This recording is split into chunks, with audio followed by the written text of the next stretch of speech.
Oke, Assalamualaikum warahmatullahi wabarakatuh. Kita bertemu lagi pada mata kuliah metode multivariat terapan pada pertemuan ketiga. Pada pertemuan ketiga ini, pada video pertama, kita akan membahas mengenai geometri sampel. Apa itu yang dimaksud dengan geometri sampel?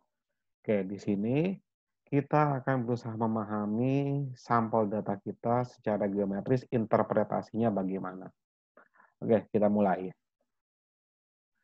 Oke, misal kita memiliki sampel yang terdiri dari N observasi dan diukur dengan menggunakan P variabel, maka data kita akan diorganisasikan dalam bentuk matriks X sebagai berikut.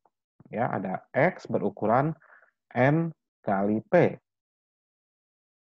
Dengan elemen-elemennya adalah setiap observasi X11, X12, X1P, X21, X22 sampai dengan X ke NP.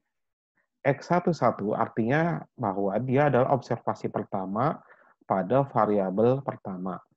Ya, sehingga sampai yang terakhir adalah observasi ke N pada variabel ke N. Setiap baris X merepresentasikan observasi multivariat, sehingga matriks sampel akan terdiri dari N measurement atau N observasi, di mana setiap observasi akan mengandung P komponen atau P variabel.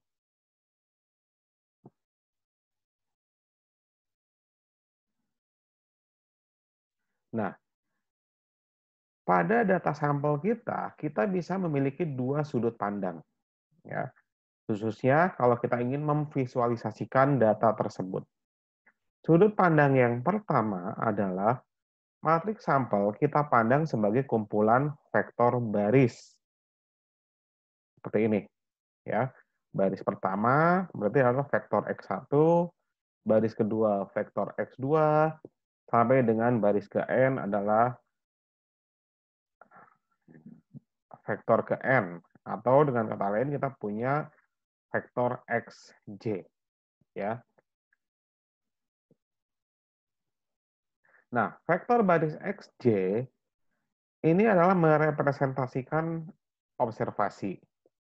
Ya, vektor baris XJ merepresentasikan observasi ke J, di mana vektor baris XJ ini dibaca sebagai koordinat suatu titik. Sehingga untuk memvisualisasikan sudut pandang pertama ini, maka visualisasi kita adalah berupa suatu scatter plot. Ya, berupa suatu scatter plot. Scatter plot dari sebanyak n titik pada ruang P dimensi. Ya, pada sebanyak ruang P dimensi. Di mana scatter plot ini akan memberikan informasi mengenai lokasi serta variabilitas dari titik-titik observasi atau titik-titik data kita. Ya, jadi dengan menggunakan scatter plot bisa memberikan informasi mengenai lokasi atau dengan kata lain adalah titik tengah ya, dari sampel kita serta bagaimanakah variabilitas atau bagaimanakah sebaran dari data kita. Sedangkan sudut pandang yang kedua, ya, pada sudut pandang yang kedua, data kita, sampel kita, si matriks X ini, matriks sampel ini kita pandang sebagai kumpulan vektor kolom YJ. Jadi seperti ini. Kolom pertama adalah vektor Y1, kolom kedua adalah vektor Y2, sampai dengan kolom terakhir, kolom ke N adalah vektor YN, sehingga kita punya barisan vektor kolom YJ. Nah, vektor kolom YJ merepresentasikan variabel. Dan vektor kolom YJ diterjemahkan di dalam plot sebagai suatu vektor, bukan sebagai suatu titik. Sehingga kita akan memiliki sebanyak P buah vektor di dalam suatu ruang n dimensi atau ruang berdimensi n. Banyaknya data menjadi banyaknya dimensi, ya. Oke, kita lihat ilustrasi contoh sebagai berikut, ya. Untuk lebih memahaminya, pada contoh ini kita akan memiliki sampel X, ya, data sampel X berukuran 3 kali 2. Ya, ada 3 baris, 2 kolom. Atau dengan kata lain ada 3 observasi pada 2 variabel. Kenapa kita hanya sedikit sampelnya? Ya, ini hanya untuk ilustrasi. Karena kita terbatas, kita adalah berada di ruang 3 dimensi, kita tidak bisa memvisualisasikan lebih dari 3 dimensi. Sehingga kita ambil contoh kecil ini, ya. Oke, katakanlah kita punya data X itu adalah 4 minus 1, 3 untuk kolom pertama, dan 1, 3, 5 untuk kolom kedua. Nah, maka menurut sudut pandang pertama, terdapat 3 observasi pada ruang 2 dimensi. Dengan kata lain, 3 observasi yang diukur pada 2 variabel. 3 observasi yang diukur menggunakan 2 variabel. Sehingga kita punya observasi pertama adalah 4, 1, observasi kedua adalah minus 1, 3, observasi ketiga adalah 3, 5. Pada sudut pandang pertama ini, tadi kita menganggap bahwa setiap observasi itu adalah berupa titik koordinat. Ya. Nah, sehingga di sini kita juga bisa punya titik koordinat pusat. Ya, atau dengan kata lain di sini adalah rata-rata dari ketiga observasi tersebut. Dari sini kita hitung, kita peroleh rata-rata dari ketiga observasi tersebut adalah 2, 3. 2 untuk variabel pertama dan 3 untuk variabel kedua. Sehingga di sini kita bisa lihat ilustrasinya, gambarannya seperti ini. Nah, ini kalau kita gambarkan di dalam scatter plot, maka data kita akan memiliki sebaran seperti ini. Posisi X1 di situ, X2, X3 di situ. Kemudian perhatikan X bar, ya. X bar adalah rata-rata. Nah, jika kumpulan titik ini dianggap sebagai satu lingkaran, maka terlihat bahwa sampel min vektor X bar atau si vektor rata-rata X bar ini itu adalah pusat dari lingkaran tersebut. Oke, jadi itulah kenapa rata-rata disebut juga sebagai titik tengah, ya, atau titik pusat.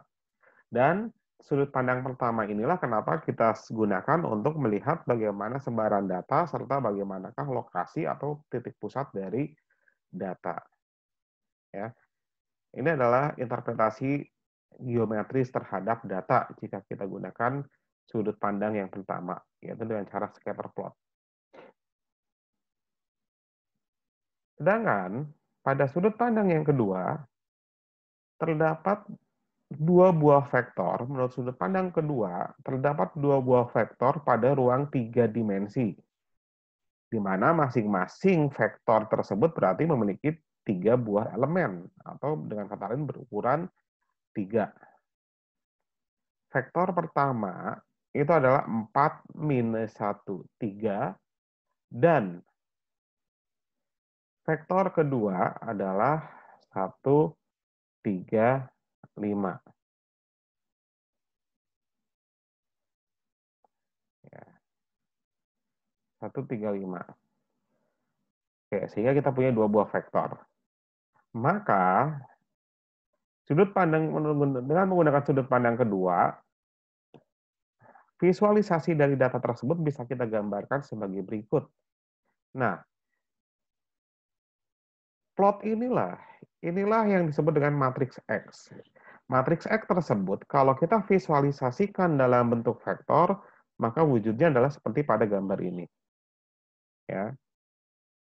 Nah, Sudut pandang yang kedua biasanya kita gunakan untuk melihat apa? Untuk melihat hubungan antar variabel.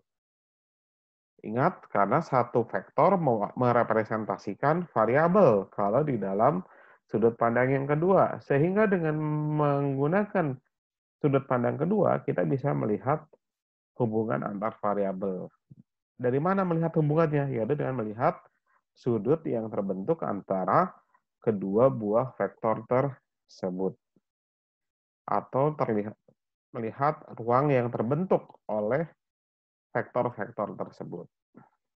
Meskipun pada prakteknya secara visual nanti akan sulit ya karena kita akan terbatas pada ruang 3 dimensi. Tapi nanti secara matematis bisa dihitung. Oke, berikutnya adalah kita lanjutkan interpretasi geometri sampel khususnya untuk yang sudut pandang yang kedua ya. Khususnya untuk sudut pandang yang kedua.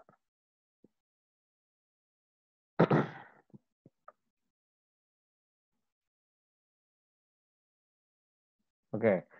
Misal kalau si matriks X ya yang terdiri dari 3 buah kolom, katakanlah kita punya matriks baru lagi, X, yang terdiri dari 3 buah vektor, ada Y1, Y2, Y3.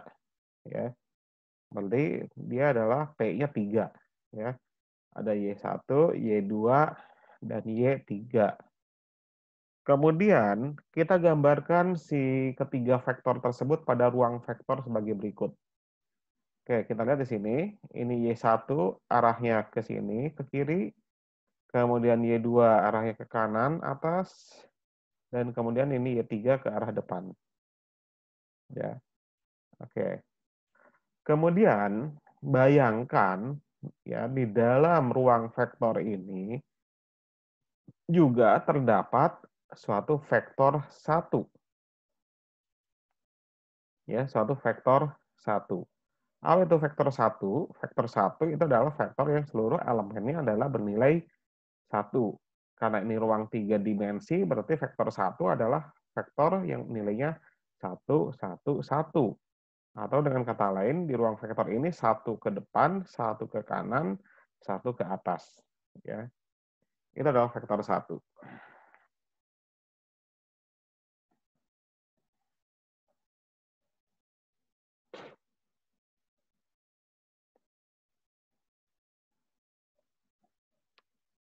Oke, kemudian kalau seandainya semua vektor Y tersebut, Y1, Y2, dan Y3 tersebut, kita proyeksikan terhadap vektor 1 tersebut,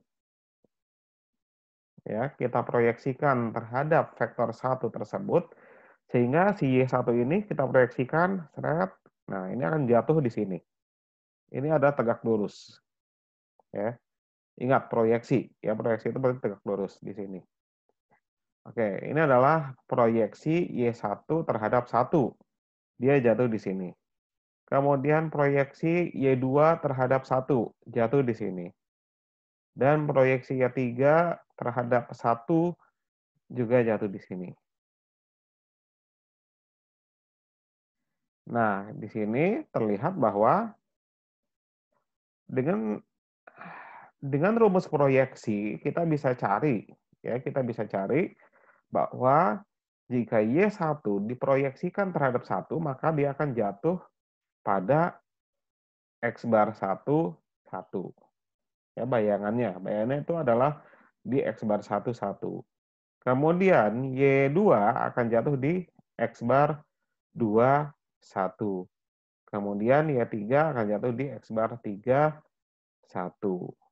X bar itu apa? Vektor X bar adalah ya vektor rata-rata dari si X. Dari matriks X-nya tersebut. Ya. Jadi si matriks X tersebut punya vektor rata-rata X bar.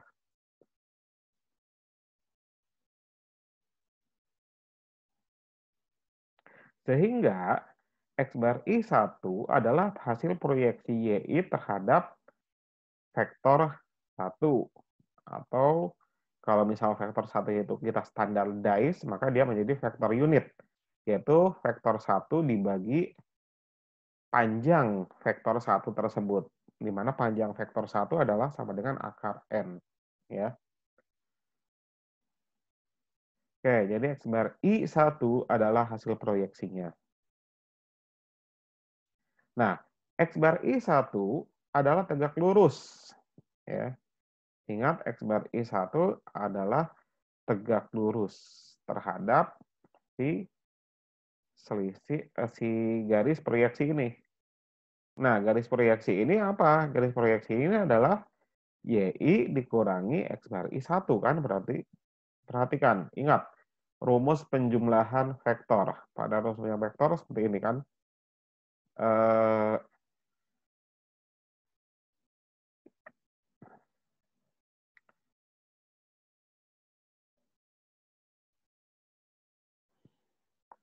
Y1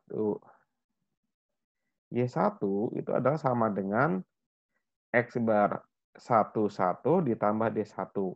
Coba perhatikan panahnya. X bar 11 ditambah D1, maka dia akan menjadi Y1. Sehingga D1 adalah sama dengan Y1 dikurangi X bar 1, 1. Sehingga secara umum kita akan punya YI dikurangi X bar I1 itu adalah sama dengan DI. Ya.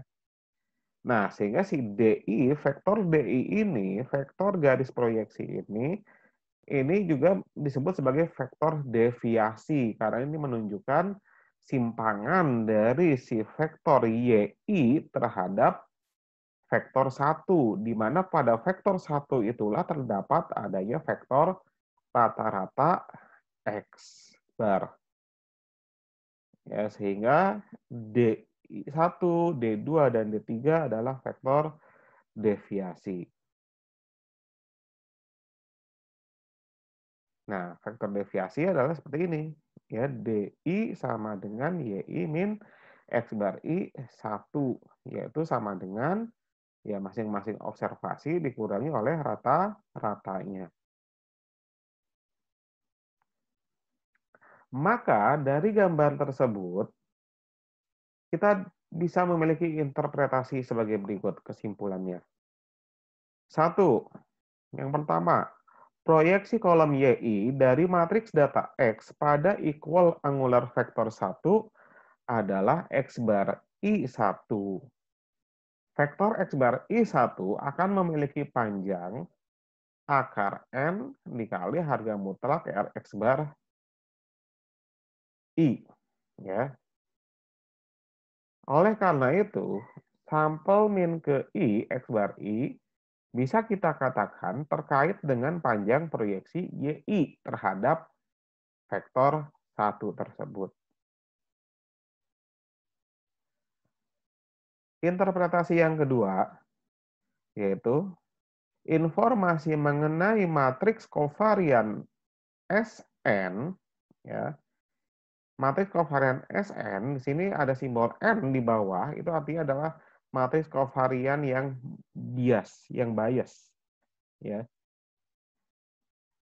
Informasi mengenai matriks kovarian yang bias Sn bisa diperoleh dari vektor simpangan DI, yaitu DI sama dengan YI min X bar I1, dan kuadrat panjang dari DI itu adalah sama dengan NSII, dan inner product antara DI dan DK itu adalah sama dengan NSIK. Ya, kuadrat panjang, nah tadi kuadrat panjang dari DI adalah N dikali varians dari variabel ke I. Dan inner product antara DI dan DK itu adalah sama dengan N dikali kovarian antara variabel VI dan variabel TK. Kemudian interpretasi yang ketiga adalah korelasi sampel RIK adalah fungsi kosinus dari sudut yang dibentuk antara DI dan DK. Oke, perhatikan panjang vektor simpangan berikut. Ya. Nah, kalau seandainya dari gambar tadi, dari sini kita punya D1, D2, dan D3. Kalau misal ketiga vektor D tersebut, ketiga vektor DI tersebut, D1, D2, D3, kita jadikan menjadi satu ruang vektor, ya, ruang vektor dalam arti bahwa ketiganya berasal dari titik origin yang sama, maka dia kira-kira akan seperti ini, ya. D1, D2, D3 tersebut berasal dari dari titik origin yang sama, maka dia gambarnya seperti ini. Maka dari sini kita bisa lihat panjang dari masing-masing vektor simpangan tersebut, yaitu LDI, panjang dari vektor simpangan tersebut, yaitu kita simbolkan dengan LDI, itu adalah sama dengan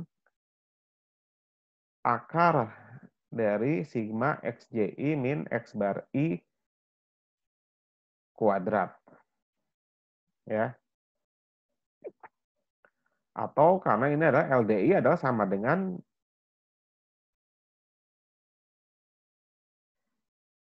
gunakan panjang vektor, ya. Di materi tambahan ada panjang vektor, ya. Silakan dibaca kembali mengenai mencari panjang vektor, ya. Kemudian kalau si LDI ini kita kuadratkan, berarti kita akan punya LDI kuadrat sama dengan DI transpos DI, ya.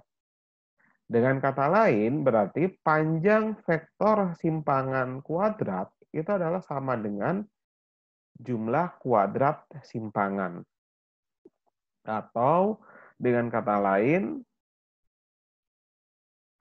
panjang kuadrat dari vektor itu adalah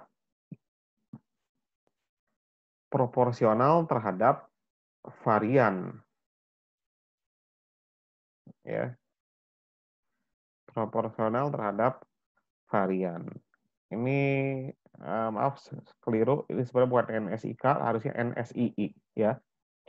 Di sini harusnya NSII. Jadi di sini LDI itu adalah sama dengan NSII. Oke, seperti ini, ya. Ini adalah LD1, itu adalah LD2, ini adalah LD3. Nah, bagaimana kalau untuk dot product antara DI dan DK? Nah, maka kalau dot produknya adalah yaitu DI transpos DK, maka diperoleh adalah seperti ini, sigma XJI min X bar I dikali XJK min X bar K. Atau ini adalah ya sama dengan DI transpos DK. Nah, ini kalau kita kalikan dengan N per N, maka ini akan menjadi DI transpos DK akan sama dengan NSIK. Ya, sehingga dot produk antara dua vektor simpangan itu adalah proporsional terhadap kovarian antar variabel I dan variabel PK-nya. Oke, kemudian untuk korelasi, misal theta IK menotasikan sudut antara vektor DI dan DK. Katakanlah kita bicara ruang dua dimensi dulu. Sehingga DI itu adalah elemen-elemennya adalah DI1 dan DI2, sedangkan DK elemen-elemennya adalah DK1 dan DK2.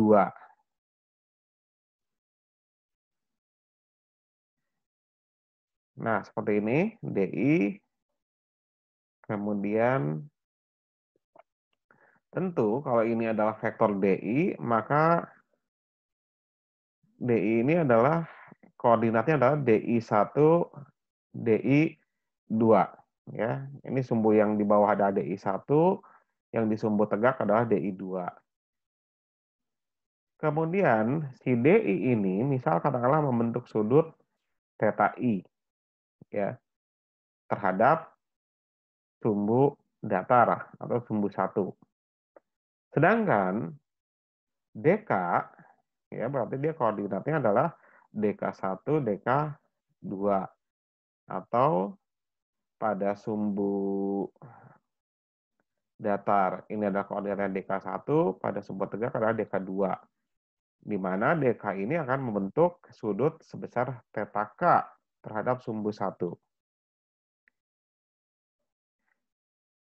Oke, sehingga antara DI dan DK akan terbentuk sudut yang kita sebut dengan sudut theta IK.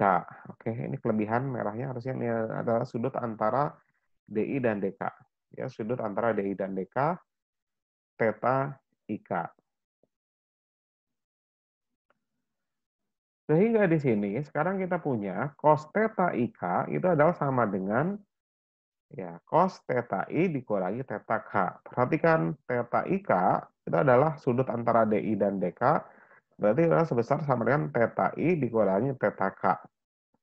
Dengan aturan trigonometri, kita akan punya cos theta I min theta K itu adalah sama dengan cos theta K cos theta I ditambah sin theta K sin theta I. Diperoleh sama dengan seperti ini, DK1 per LDK dikali DI1 per LDI ditambah DK2 per LDK dikali DI2 per LDI. Diperoleh sama dengan, kita sederhanakan seperti ini, sehingga akhirnya kita akan punya cos theta IK sama dengan DK1 DI1 ditambah DK2 dikali DI2 per LDK LDI. Oke. Nah, yang bagian atas di sini ini sebetulnya adalah penjumlahan sigma, ya. Jadi di sini karena kita 2 dimensi, maka penjumlahannya ada 2. Kalau ada 3 dimensi, maka ini akan lagi tambah menjadi 3 dan seterusnya. Sehingga secara general berlaku dalam bentuk aljabar matriks menjadi DI transpos DK. Sehingga cos theta IK sama dengan DI transpos DK per LDI LDK, yaitu vektor DI dikali vektor DK dibagi panjang vektor DI dikali panjang vektor DK. Ya. Atau dengan kata lain, si DI transpos DK atau dot produk antara dua vektor simpangan itu adalah sama dengan panjang vektor DI dikali panjang vektor DK dikali cos theta IK. Nah, perhatikan yang rumus cos theta IK ini. Cos theta IK ini apa? Kalian sudah mengenal sebetulnya rumusnya. Ini adalah rumus korelasi. Oke, jadi perhatikan. Jadi di sini kita tahu sekarang bahwa korelasi itu sebetulnya adalah fungsi kosinus antara sudut antara dua buah vektor. Itu adalah korelasi. Sehingga di sini kalau misal suatu variabel dikatakan berkorelasi tinggi, berarti di sini sudutnya akan semakin kecil, mendekati 0. Karena cos 0 itu adalah bernilai 1. Ya. Berarti kalau dia semakin berkorelasi kan semakin mirip, semakin berimpit. Kemudian matriks korelasi dan matriks covariance juga bisa saling didefinisikan. Ya, dalam arti kalau kita mengetahui matriks covariance, maka dari matriks covariance tersebut bisa kita hitung matriks korelasi. Demikian juga sebaliknya, kalau kita mengetahui matriks korelasi, maka kita juga bisa mencari matriks covariance. Bagaimana caranya? Ya, matriks korelasi bisa diperoleh dari matriks covariance dan sebaliknya dengan cara pertama, definisikan suatu matriks DS sebagai berikut. Jadi kita definisikan dulu, ada namanya matriks DS. Apa itu matriks DS? Matriks DS adalah matriks diagonal yang diagonal utamanya berisi standar deviasi dari data kita. Ya, atau dengan kata lain diagonalnya adalah akar-akar dari diagonal pada matriks kovarian. Kan kita lihat matriks kovarian kan diagonal utamanya adalah S11, S22 sampai dengan SPP. S11, S22 sampai SPP itu adalah varians. Ya, ingat, ini adalah varians. Sehingga di sini diakarkan karena yang kita ambil standar deviasinya. Nah, di sini kita akan buat matriks DS di mana matriks DS adalah matriks diagonal. Kalau matriks diagonal berarti selain diagonal utamanya adalah 0. Dia 0, 0 ya. Sedangkan tengahnya, diagonal utamanya adalah S1, S2, sampai dengan SP. Standar deviasi. Kemudian, kalau matriks DS sudah kita definisikan sebagai berikut, maka hubungan antara matriks kovarian dan matriks korelasi adalah sebagai berikut. Matriks korelasi bisa kita hitung dengan DS inverse dikali S dikali DS inverse, di mana S-nya adalah si matriks kovariansnya. Demikian juga sebaliknya, S bisa kita hitung dari matriks korelasi, yaitu dengan DS dikali R dikali DS.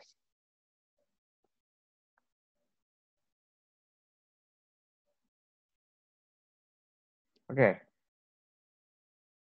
Pada contoh ini, sebetulnya kalian bisa membaca pada buku Johnson, contohnya silakan dipelajari. Jadi di sini contoh bagaimana mencari atau menghitung matriks covariance dan matriks korelasi dengan menggunakan vektor simpangan. Jadi di sini kita dari data X, maka langkah pertama adalah kita buat vektor rata-ratanya dulu. Ya, si X bar 11 dan X bar 21. Ya. Kemudian di sini kita hitung vektor simpangannya. Vektor simpangan D1 dan vektor simpangan D2. Kemudian di sini pengecekan, ya, mengecek bahwa buktikan bahwa si X bar 11 dan D1 itu adalah tegak lurus. Demikian juga kalian bisa cek juga X bar 21 dan D2 juga pasti akan tegak lurus. Sehingga di sini si Y1 dan Y2 bisa kita dekomposisi menjadi sebagai berikut, ya. Yaitu ini adalah rata-ratanya 222, kemudian ini adalah simpangannya. Demikian juga si Y2 bisa kita dekomposisi menjadi ini rata-ratanya dan ini adalah simpangannya.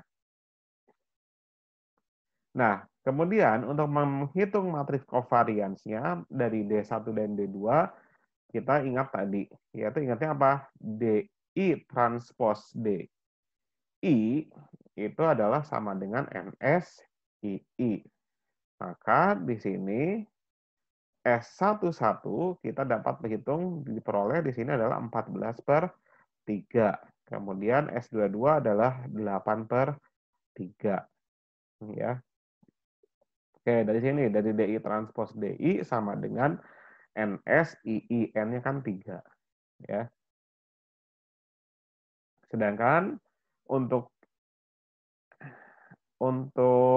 elemen pada matriks covariance, yaitu pada bagian covariannya itu adalah DI transpose DK kita gunakan.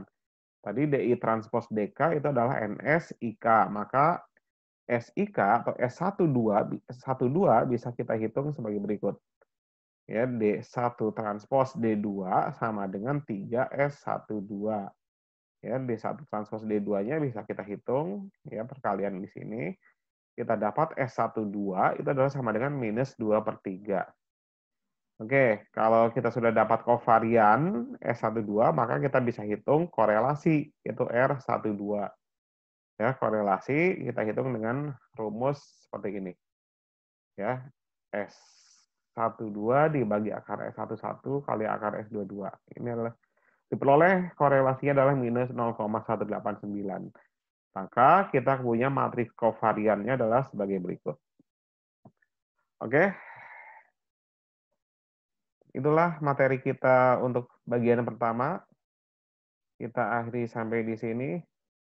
Terima kasih. Kita lanjut ke bagian kedua.